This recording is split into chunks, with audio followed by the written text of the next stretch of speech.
Brazil got independent. To talk about our independence, we have to talk about the short king himself, Napoleon. He was a very important French man that made a very big empire, created a lot of chaos in Europe because he conquered a lot of countries, and he was threatening to conquer Portugal, which led to the Portuguese royal family to escape to Brazil. So in 1808, the top 10,000 most important people of Portugal, and I'm talking about all the royal family, the businessmen, the bankers, the public workers, everyone that was important in Portugal, everyone escaped. And this changed everything forever, because previously to this, Brazil was a colony, so we couldn't trade with other countries. We were prohibited by law to have universities. So in the moment that the Portuguese arrived, they needed to make space, because obviously 10,000 important Portuguese are arriving. They're not renting Airbnbs in the city, they're not staying in hotels, they're building palaces. So Rio de Janeiro was the capital and the most important city of Brazil at the time, and basically they expelled everyone, especially the poor people that lived in the city center, to make space for building palaces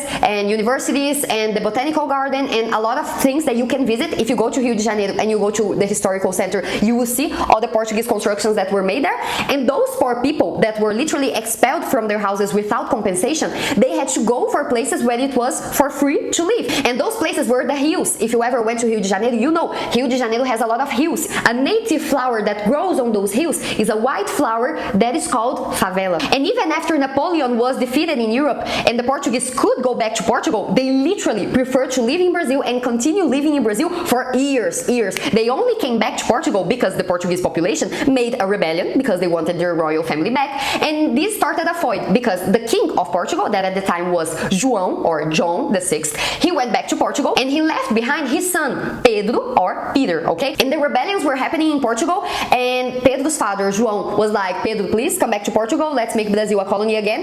And he was like, no, I identify with these people, I want their freedom and I want to be their emperor. So long story short, our independence declaration was signed by his wife, by a woman that was called Leopoldina, and she became Brazil's first empress, and Pedro became Pedro I or Peter the first emperor of Brazil. Of course, the Portuguese did not accept this. We had wars here in Brazil to fight for our independence, and I will highlight a very important character of this fight, that is Brazilian's Mulan from real life, because we had a woman that dressed up as a man to be able to join the army and fight for Brazilians' independence. She is called Maria Quitéria.